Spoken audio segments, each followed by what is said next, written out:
We are continuing our approach to the summit. Getting ready to hit the trail. Ready to hit the trail. Now here we are as community. This one's not quite as obvious. This really calls us to step out of our comfort zone. It becomes all about the vision. And step into a direction that we would really like to go. And that's where community gets so important.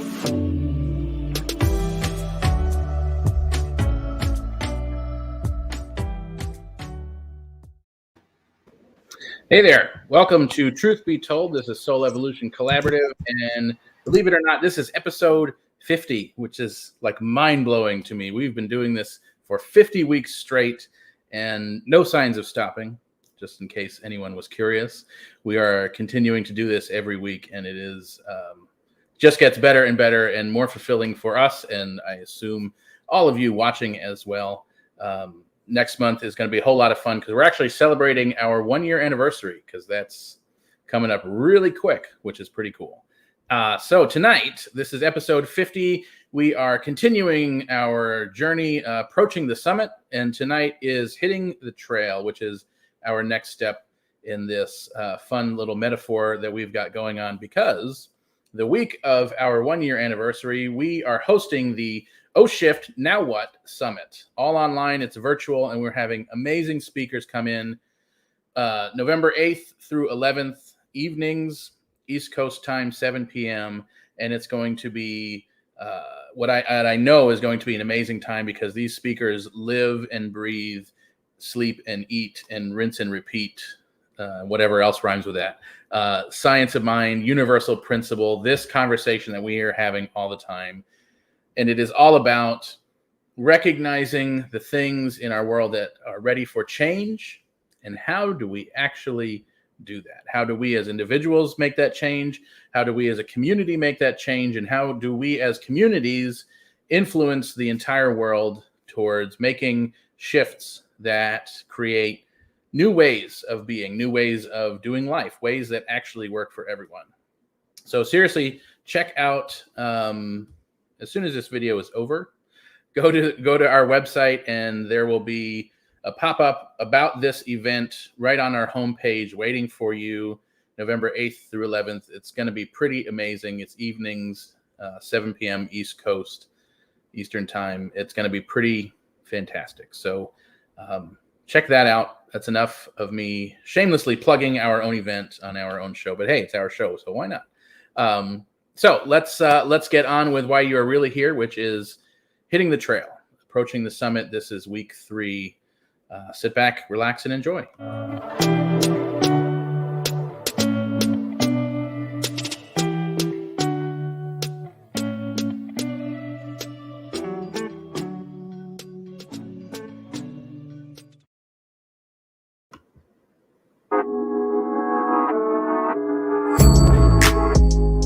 To hit the trail. So I recently had this experience where I wanted to go walking or hiking, and I'm really not sure about the area, but I see this place that we can go walk, and I'm like, wow, this might be a cool place to go. And so I get there, and I'm not really sure of my surroundings. I've never been to this place before. I can't really see the entrance to the trailhead, and once I see it, it's these 2 little winding paths, and I'm not really sure which way to go. And so it can be a little disconcerting, because I don't know if you're like me, but I like to know exactly where I am, where I'm going, what the end's going to look like, and how I'm going to get back. And unfortunately, life isn't like that, especially this examined life, especially this engaged life, this life where we're constantly examining how we see ourselves, how we see others, how we move about the world. And so when we're constantly examining ourselves, we're constantly looking at how we're showing up and looking how we're feeling, looking at these underlying beliefs within us, then begins to rise to the surface often things that no longer serve us. Maybe these were ideas and beliefs that served us 10 years ago, but now we're new folks living in a new day, in a new world. And so this really calls us to step out of our comfort zone, especially if you're an individual that really is passionate and intentional about wanting to show up differently. And so often this can create some fear, create a little anxiety, especially when we see the insurmountable path in front of us, especially when we've lived a certain way or believed a certain way or operated a certain way for a long time. To begin to step from that space and then step into a direction that we would really like to go, but maybe we've held back because we're unsure of the path. Maybe we've held back because we're unsure who we'll be if we're stepping into this way, or if we've, especially if we've had attachments and things that have really defined us in the past. So if we leave those things and step into something different, who will we be? And so all these fears and anxieties and these apprehensions are normal. They're normal, and it represents this stretching of us as individuals, this deepening of authenticity. And unfortunately, in this stretching and this authenticity comes vulnerability. And we've talked about this so many times. And so in this space of authenticity, in this space of vulnerability, but in this space of intentionally wanting to create a world that outpictures in amazing ways, then we have to step out of that little box that we've created, that little box of safety. And sometimes it's just a little toe at a time, and that's okay. Making these big shifts in our own lives, in the lives of those around us, in the lives of the world, is some tough stuff. And it isn't always easy. But when we make that intention, we make that decision, when we drop those attachments to the way things have been, and instead embrace how things can be, embrace this field of limitless possibilities that only exist in the now. So the things of yesterday and the things that may happen tomorrow don't exist. What exists is right now. And right now we can make an intention to step boldly in the direction of this path that we've been talking about, this path, this summit. And the summit is not like we've said before, a destination, but instead the summit is this grand, amazing idea that we can step into newness. We can break the barriers, break the mold of who we thought we were, and step into the realization of who we are without limitation to how things have always been. And so as we hit the trail, it takes a little bit of faith. And faith is risky. But on the other side of this adventure is this expansive life, this expansive way of being, this expansive way of waking up each day, wondering, what is today going to hold? And creating a container that expands further and further and further with each day.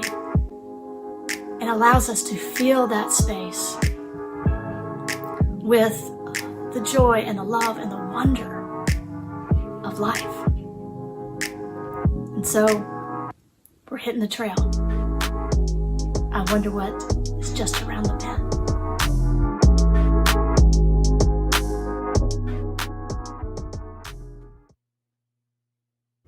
Hitting the trail. Yeah. I love that idea that faith is risky.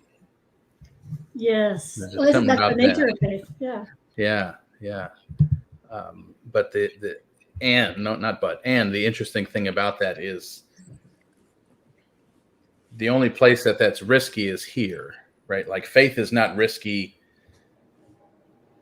at like the ultimate, like universal level. Like the thing that we're risking is that old way, right? Like we're risking it because it seems like our minds would make it seem like to step out on faith. Are we risking our safety? Are we risking our identity? Are we risking our livelihood? And I think there's probably times in life where we think we're stepping out on faith and actually putting like something real at risk, like our life. And I don't think that's actually stepping out on faith. I think that's probably just dumb. but to be in a scenario where we can actually move forward based on faith of something greater than ourselves, the only thing we could possibly risk is our less than. Mm. I think we, already act a lot on faith as life is. We have faith that if we do a good job, we're going to be rewarded. And that may or may not always be. We have faith that, we're going to wake up tomorrow. So how do we adjust our faith? Like, we have a lot of faith in kind of, in the old ways of being. Yeah. So how do we shift that into, like, all that has worked? How do we make something else work and have faith that if we make this change, we're going to be okay? Well, and the nature of faith is knowing without seeing. So when we know things to be true, like we know that there is this one thing that's going on, and we know that we are connected to it. We know that we're individualized expressions of it.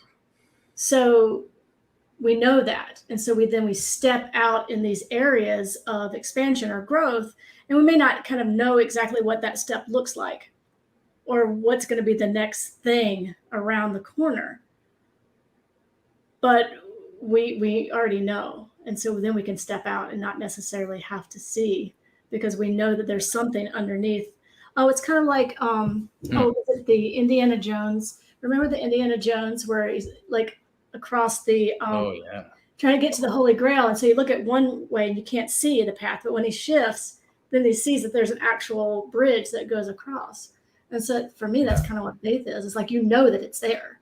You can't see it necessarily, but it's there. And so I think that the call is, and Ernest Holmes, he could speak with such whatever because he knew that he knew that he knew. And so he knew that these principles work. He knew that these things were the foundation of life itself. And so he could step out in all different areas. And we can step out in all different areas because we know this to be true. So we don't actually have to necessarily see exactly how things are going to go from one step to the next. But I think it's that knowing without actually seeing. That's the activating force of faith, I think.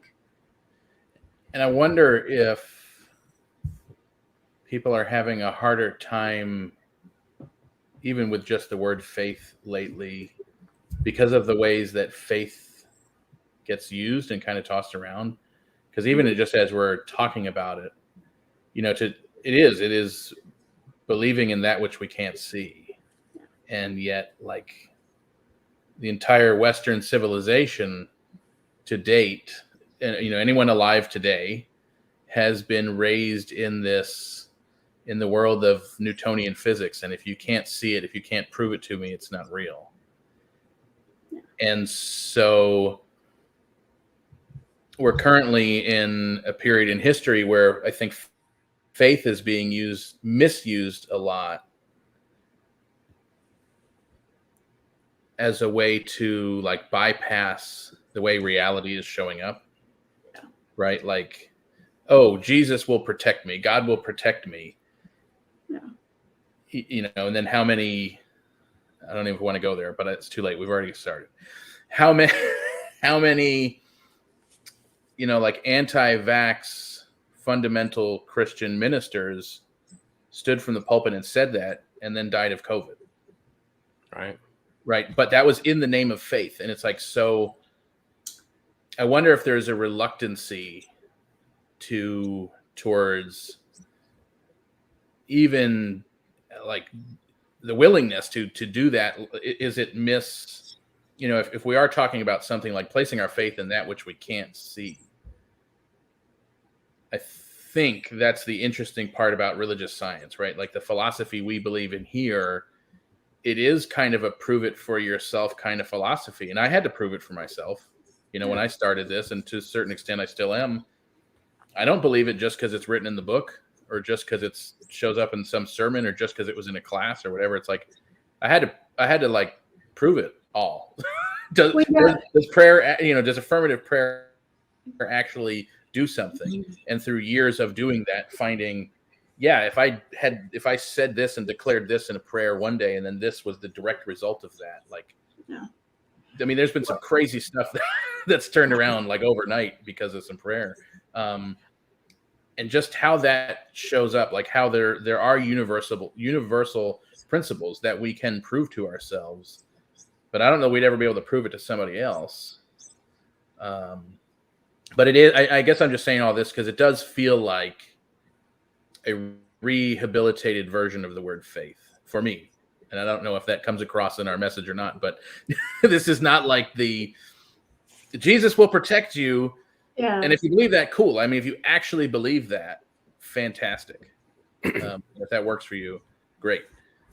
Well, St. Anselm said, this is my favorite quote ever, is faith seeking understanding. So it's not this faith, it's like, I'm just going to have faith, but it's faith. And then it's like this activation by like our intellect and our reasoning and our experiences. So it's not a blind faith, but it's an active sort of experience. It's an experience of faith. Yeah. And so I think that's what we're talking about is, yeah, there are times you have to step out, but it's not just stepping out blindly. It's stepping out with knowing, stepping out with this knowledge, stepping out with this expectancy of understanding. And that's kind of always informed me just because, yeah, we can have that bypassy faith of like, oh, it's already done. Well, we know that, but we also have to kind of live that in our decisions and our experiences and our interactions. So it's that faith seeking understanding. I think that's the kind of faith we're talking about. Yeah. And then stepping out. Are we willing to risk our less than? Our less than is really comfortable, right? And so, like, are we willing to take that step? Really, all we're risking is something that's holding us back. We're risking that comfort of where we were, of what's not moving us forward. Yeah, that's kind of interesting.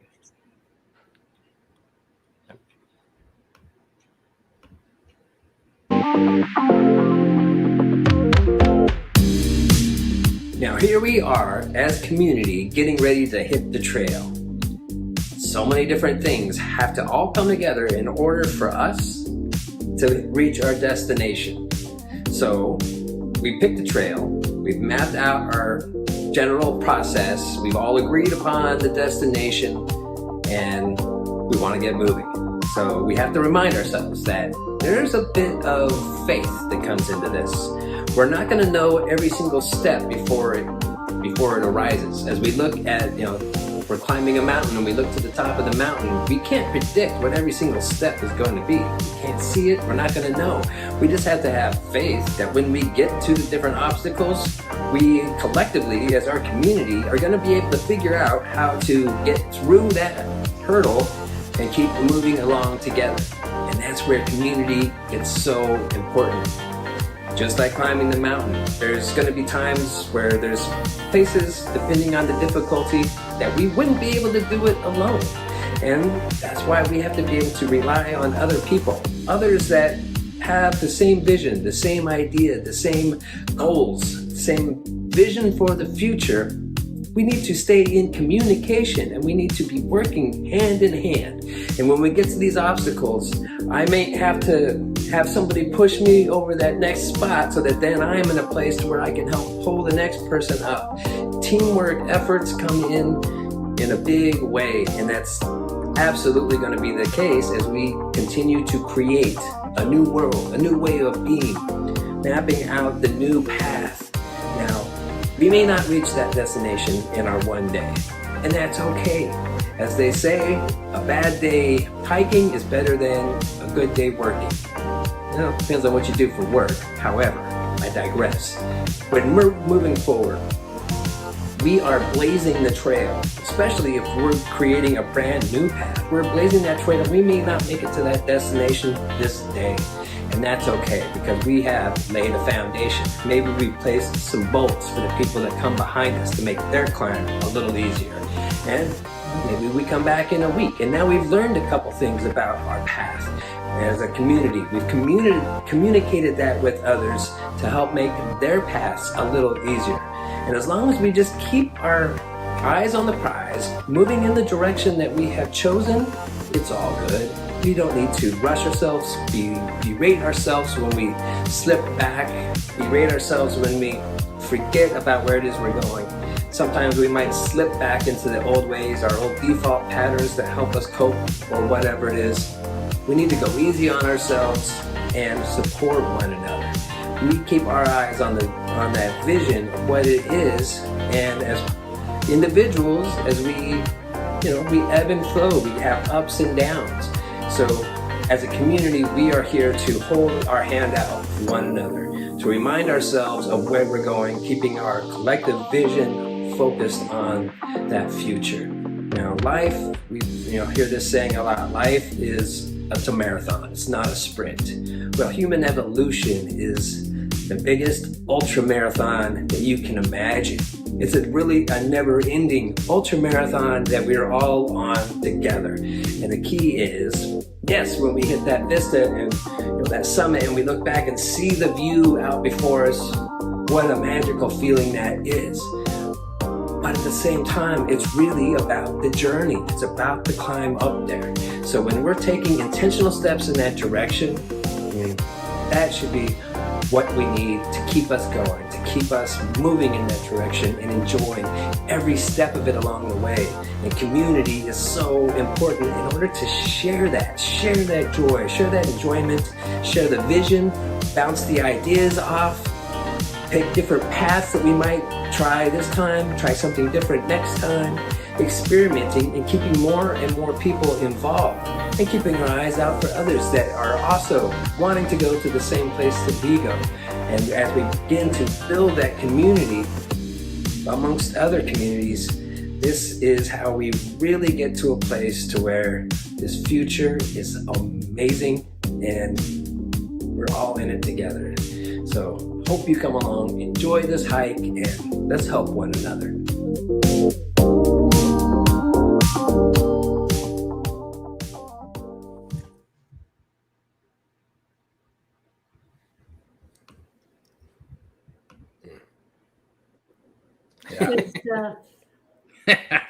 I always see if somebody else is going to talk first, because I'll always go first. The thing that stuck out to me was this idea of, in stepping out, and what does this mean for us together? This idea of reaching out your hand. There's just such a mental image there of like, remember, we're not stepping out alone. Yeah. Right. So like building on that individual, like what does it mean for you, the individual? But building on that, like, yes, we are stepping out and risking that thing, risking the comfort of what used to be. But it's way easier when you're not doing it by yourself. Oh, yeah. Mm-hmm. And there was just such a simplicity about that image for me that was like, oh yeah, why is that like a duh? It was like this duh moment of like, oh yeah, that's a really, really simple way to make that really obvious. It's like strength in numbers. Yeah. Sort of kind of like when you go to a yoga class and, you kind of, you try to kind of blend in, and or at least I do. I kind of blend in the back because I don't know all of the poses. And so then I'm looking around as people are doing and making sure I'm doing it right. But then you're more comfortable kind of stepping out of your comfort zone if you're surrounded by people, some people who may know what they're doing. Some people may be like you and have no idea what's going on. But somehow it makes the experience a little less intimidating when you're kind of in this collective experience, at least for me, metaphorically and literally too. Or where even if you're like going somewhere you've never been, it's a whole lot easier to do that when you're with someone or with a group of people, to kind of relax into taking some of these risks and stepping out. So my first time going to yoga, I went and I got in the back intentionally to hide. And then about 5 minutes in, the instructor turned us all around. So then I was at the very front and everybody was behind me, and I couldn't bend. I still can't bend. And they did that on purpose. Yeah, maybe just so, for you. Yeah. This guy, he thinks he's hiding. But I think the idea too of like talking about like the path that's already kind of worn down for others to come behind, it makes that path a little more navigable. That's a good word, navigable. But thinking about Is that a word? It is now 500 points. And I think this is going to come up more in our like next week. I don't remember if I was thinking at it for next week or the following week, but like a lot of the ideas that help create this new way of being, like there's already a lot of groups out there that are creating community connection, like even like cross interfaith. We see different interfaith services, people that are coming together that normally you wouldn't see together, that are just opening up new communication, new ways of being. And so I think that's a big part of where we're going, that there are people already ready to hold out hands, and at the same time we can create groups as well, in baby steps, small steps, big steps, holding out our hand for others. Yeah. That's kind of I guess the simple takeaway, like from the first segment, is like, just be willing. Like the thing in you that's resisting doing this is the thing that thinks it's going to lose itself. But by stepping out, it actually becomes more. Mm-hmm. So just be willing.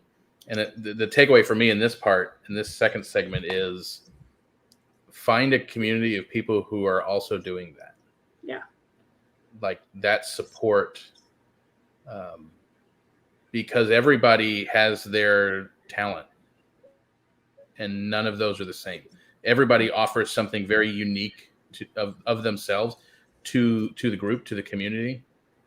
And so when you find that group, not only does that group reach out their hand when you need it, you also get to be that person to reach out your hand when somebody else needs it. And that group is not really that group until you're in it, because you offer that thing that's so uniquely you. And actually, true for all of us, we don't get to be that thing until we have that group. Yeah. We don't get to reach out our hand. We don't get to do the thing we're being called to do until we find that group of people to be with. For a couple of years, I was really hyped up on like helping people find their purpose. And so was doing, all kinds of reading and research into it. And, but the most fascinating part was actually talking with people about it. And constantly in sessions with people, every time it came down to, for them finding their purpose, it came down to the thing they are most passionate about, plus how it helps other people. Yeah. How is the thing you're most passionate about help other people? And it lit them on fire. Yeah. It might be a little more tricky to figure out how you go and then do that thing. Most people are not in a position to just up and quit their job to go do it. But that's what I have found in our conversations, kind of kept like poking at me, and tonight made it make a whole lot of sense. Like, you don't actually get to do that thing until you have a community that you fit in, that you belong to, that you can offer that thing then to other people, which is kind of intense, actually. I mean, a really good intense, but like, oh yeah, we really need. Yeah. This is a need. Community is a need. And I think also there's a lot of people that may not necessarily know what their gifts are yet. And so by joining the community and then kind of seeing what needs come up, then all of a sudden, navigable. Nice. I don't make these words up. I know. Yeah. You lucked out on that one. I'm full of $1 million words. Yeah. But like, how many people have gifts within them that they're not even aware of? And unless they ever step into a community where they are a co-creator or, a co-participant, like, we'll never know what gifts were hidden in them. Never know what they missed, what they could have shared. But we will now. Yeah. Because we're stepping out. You're stepping out into community. Yeah. I love it. Well, we're not done yet, but we want to take this little commercial break to talk about everything that's going on at Soul Evolution Collaborative and how you can get involved. There are so many ways to get involved, whether it's kind of hiding in the corner getting involved or down and dirty in small groups getting involved. So, of course, we have our Tuesday nights, Truth Be Told, 7 o'clock, and this is what you're watching now.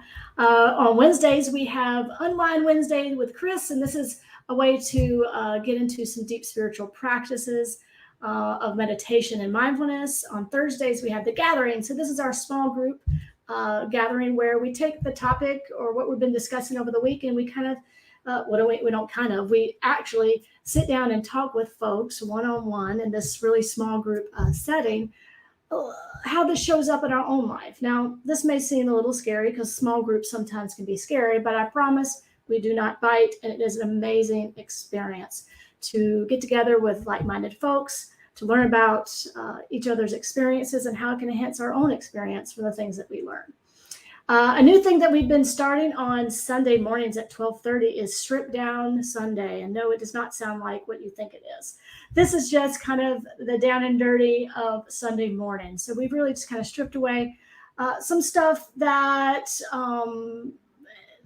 maybe is not as important to us and kept the meat and potatoes, or if you're a vegetarian like me, the tofu of the Sunday morning experience. So we have a prayer, we have a brief talk about the topic for the week.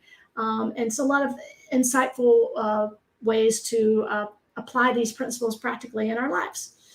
And wait for it, coming up in the next few weeks will be another Sunday experience, but I won't get into it too much because I might get in trouble if I let some of the secrets out.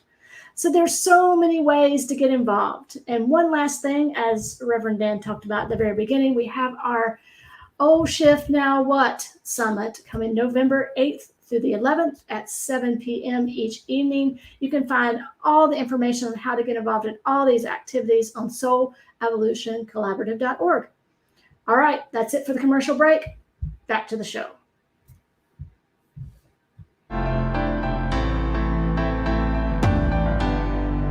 We are continuing our approach to the summit. We're hitting the trail. Let's look at that from the global perspective.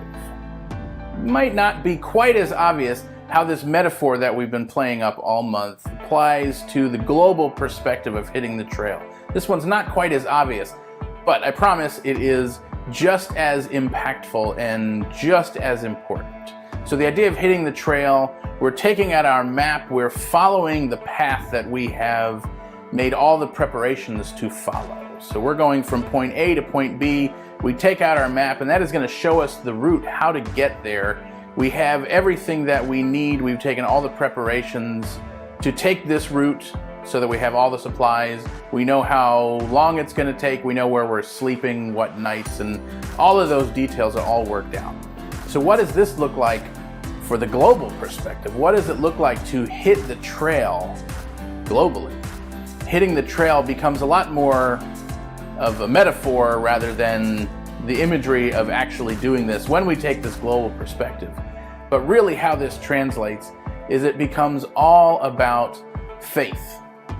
It becomes all about the vision to follow this faith, or the faith to follow this vision. Do we believe so strongly in where we are going that we can actually take step one? What is step one? What does it look like for us as a global community of people to take the first step towards creating this new earth, this new way of being? Do we believe strongly enough in that vision to take the first step?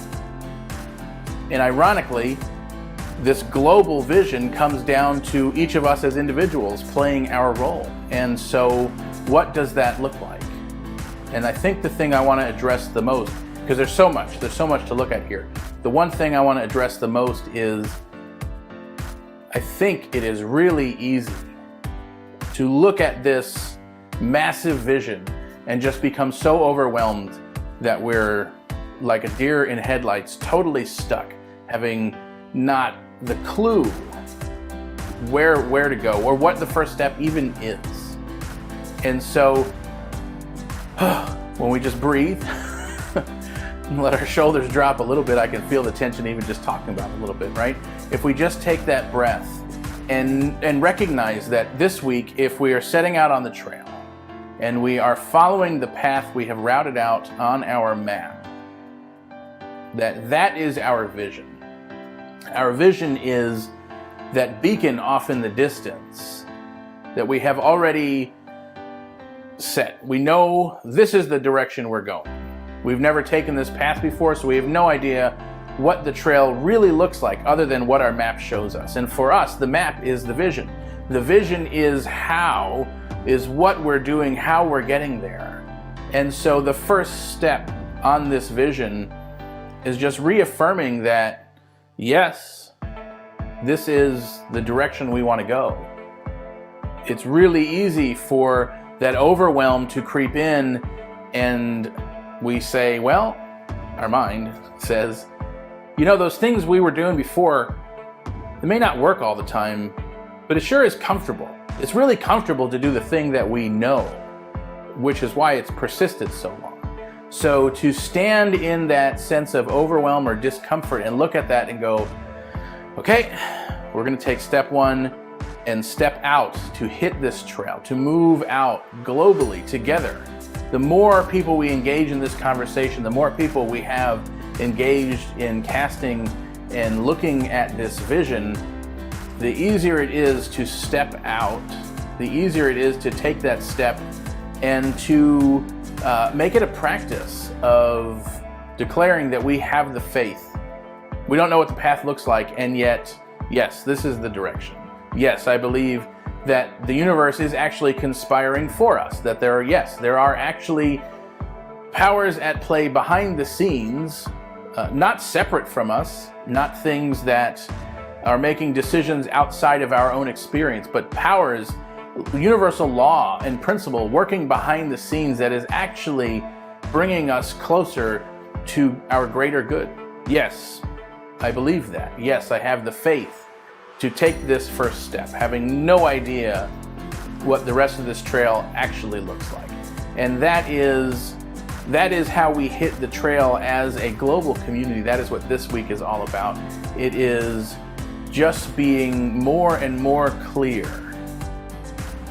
We don't have to know the whole vision. And that's kind of the interesting part about this, and also I think what makes it so uncomfortable. We don't actually have to know the whole vision. The summit is not necessarily the end. It's just a vantage point to look out over either where we've come from or where we're going. But the summit is not necessarily the end-all be-all. So we don't really know the whole vision. We only know what we know. And do we have the faith to step out into this direction of what we know, knowing that there's going to be so much more after that we don't know? So yes, let's have the faith. Let's remind ourselves of what we believe in, of what is available to us in this universe around us. Let us use that to actively create this path we are going to move down, and let us together just take a deep breath and take step one, reaffirming that we have the faith to follow this path to the summit.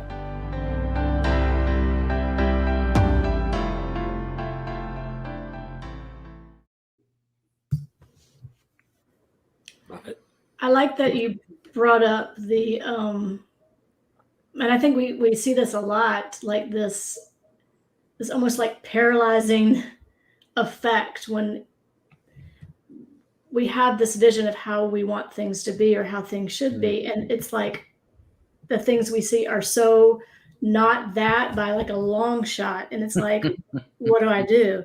I mean, it's like going in and like cleaning out a closet. You're like, oh my God, there's so much stuff there. I'm just going to close that door because it's just easier not to look at that because it's sometimes so overwhelming that we just can't do anything. Yeah. And it's interesting when I've worked with people in the past and this sort of feeling of like overwhelm, it's my method of how I deal with it most times when I'm on top of things. It's like this chunking method. It's like, what can I do today? Yeah. And like tomorrow, what can I do tomorrow? And so instead of like, oh my God, how are we going to change all of this? Like, what can I do right now? What is the first step? And then what's the next step? And so when we kind of put it into like these small sort of chunks, it's a lot easier to one get moving. And I think what happens is we don't know which direction to go in. And once we have this direction, I think that's what you talked about, having faith of the vision. So that's really is important to have the really clear vision. And so we could step in that direction, and then another step, and another step, and then we become empowered, and then people come along with us, and then all right, we got our peeps, now we can go. So it's this sort of thing, but it's that faith of just like stepping. And sometimes that can be the hardest thing, getting started, kind of like writing a paper. Like once you get the intro paragraph, I'm good to go. But it's like that damn intro paragraph is so hard to write. Yeah.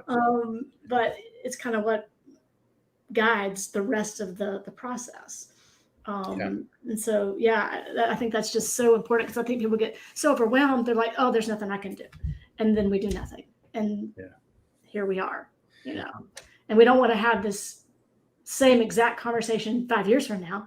We want to hopefully progress to another level where we're talking about something else. But I am not completely blind to the effect of this kind of paralyzing sort of anxiety that can happen. Well, and what's really interesting about that is, sitting here watching the first segment of tonight, I was like, oh, I'm going to talk about that same thing in my segment. And then watching Chris's segment, the second one is like, oh, I talk about that same thing in my but watching mine, I'm like, oh, but we're talking about these same concepts from such different vantage points, right? Like that fear that creeps in at the individual level is a totally different sense of fear that creeps in with this sense of overwhelm of trying to tackle the world's problems. Yeah. Right. So like as an individual, it's like this, like we said, this risk of losing some sense of ourself. But from the global perspective, this overwhelm that creeps in is like, see, I have to be totally honest that this really wasn't brought to my attention until the other day. That not everyone thinks like me. No, I knew that already, but that there is probably a great majority of people that don't get nearly excited at that huge 30,000 foot view perspective, the vision of changing the world. Like that excites the hell out of me. And it was really clear to me just the other day that is not true. Probably for most people. Like this conversation scares the shit out of people because it's like everything's going to go away. Everything's going to crumble. Everything's going to fall apart. I'm going to lose everything. How do we even start? And so this idea, like we can see the world and look and see that there are things not working and that there are massive amounts of people whose basic needs aren't getting met because of systems that are in place and people being hurt by systems that are in place. And that list goes on, right? And yet trying to look at solutions for this whole thing just becomes this like crazy sense of overwhelm. Like I'm trying to get my life in order. Can I not have to look at how to get everyone else's in order? Right. But just so if you are that person, that's great. Just know there are other people that are like, yeah, let's go change the whole thing.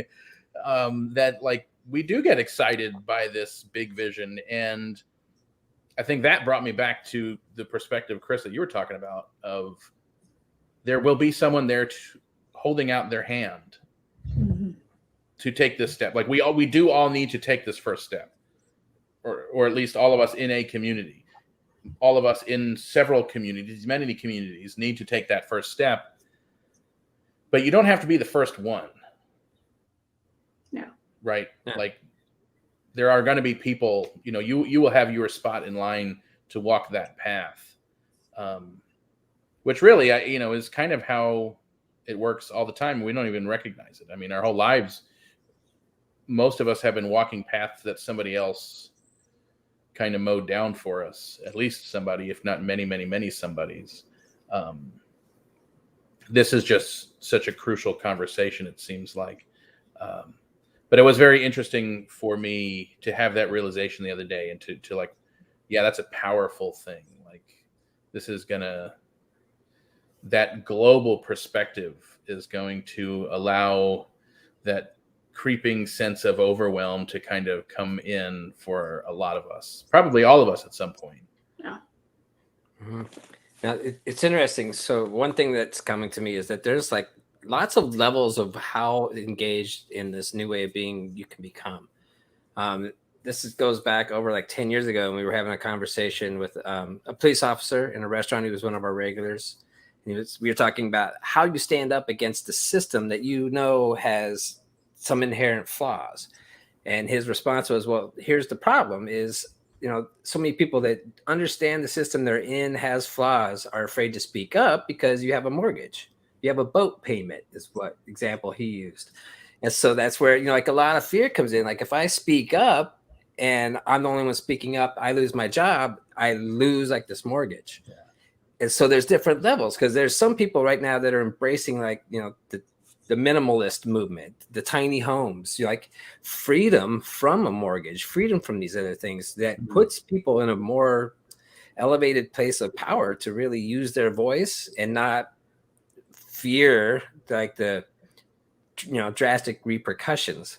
And there's other people that aren't ready to commit to that for whatever reasons. Maybe like somebody like in my position, I have children and I can't like feel like I could put everything at risk. So what level am I able to affect change, without, how much risk can I take on? And just having faith that there's people coming up in different areas and there's different ways that we can help, because maybe I can help support that other person that has completely bucked the system and saying, I am creating a new way. I'm starting a commune. Maybe I can contribute to that while I'm still, maintaining my security over here. Yeah. And so on. Yeah. And there is definitely that sense of like sailing two ships, right? Like we got one foot on this one and one foot on this one, which is a really awkward, uncomfortable, and dangerous at times, and risky, I guess, adventure, right? Of like, we recognize this, like it's not like everything that exists right now is just going to like poof change and here's a new way. It's going to be new and great. There is definitely a requirement of some of us to be doing both of those things and to balance that, and hopefully, because the new way is looking to be what it is, which is a way that a way of compassion, a way of that a way that supports and helps everybody, that hopefully that new way is sought after in a way that takes into consideration, yes, we're not going to just like the thing, whatever. I mean, like the rug's not just going to get pulled out from everybody. Although there are times in history where, like, if we as a collective don't pay enough attention, like 2008, the rug gets ripped out from everybody. So there are things that we definitely need to be mindful of and pay attention to. But I think, it's one of those things where like the anxiety, the buildup of something is way worse than actually doing the thing, is way worse than when whatever the thing is actually happens, and so I think there's probably going to be a lot of that at play. Like either this is where like I'm cool having the conversation and it scares the crap out of other people, right? Like either everyone loses their job and it doesn't matter, because or there's such a new thing in place that losing your job doesn't really mean anything, right? Like imagine, like, let's just say something as simple as universal basic income. Imagine that's in place. Losing your job doesn't have the same effect, because right now everybody has jobs because they have to, not because it's something that fulfills their purpose and passion.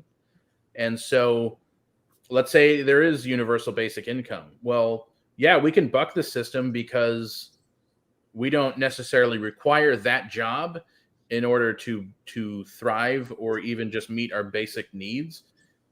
so you live on universal basic income for a little bit as you start this new thing on your own that does fill your passion, right? So now all of a sudden we can have a world of people who are like actually offering their skills and talents and passions to the rest of the world. I know that's crazy, right? And yet it's so simple. And at the same time, you know, we are kind of working against the resistance of like that very rugged individual values of, no, you're supposed to want to work really hard and just hunker down and blah, blah, blah, like all that stuff. And it's like, okay. Yes, we were there, right? We could probably do a whole show just on this. So I will step down from the soapbox for a minute. But yeah, there's a whole other ship that we're sailing simultaneously. And so Chris, I will also offer you that I'm very clear that you are one of the people sailing that ship. And if nothing else, that certainly is something that we get to offer. Is even having built that ship. Yeah, something's coming. Yeah, for sure. All right, everybody, thank you for being here. Thanks for humoring us. Thanks for sticking around and listening. We appreciate your support, and we can't do this without you. So come join us in more conversation, how we look at how these ideas show up in our own individual lives from our personal standpoint. That's what we do on Thursday night at the gathering. It's a lot of fun. It's an intimate group, and you are welcome to be there. So sign up on our website for that. Sign up for Unwind Wednesday and join in on a meditation and a collective intentional visioning at the end of that, or visualization. The summit, please keep that in mind. We have different entry points of what we are offering the summit for. It's one price for the whole week of summit. You pick your price of what you are able to do. And, maybe you're able to pay it forward for some of the others. And maybe, that lowest entry point is the best way that you're able to show up right now. We're trying to make it as accessible as we can to more and more people. So thank you for all your support. And along that lines, we are contributed to and made possible because of donations from people like you. All donations are tax deductible. So if you feel like financially supporting this mission that we're on as we get to intentionally create a new way of being, please go click donate at soulevolutioncollaborative.org. It is deeply appreciated, paving the way forward so that we are here many years from now. So again, thanks for watching. Thanks for whatever level of participation you're able to offer and support. We appreciate it all. Keep on changing the world. Your thoughts, your actions, all of that contribute little by little or a lot by lot. It's all up to you. So thank you. Have a great week.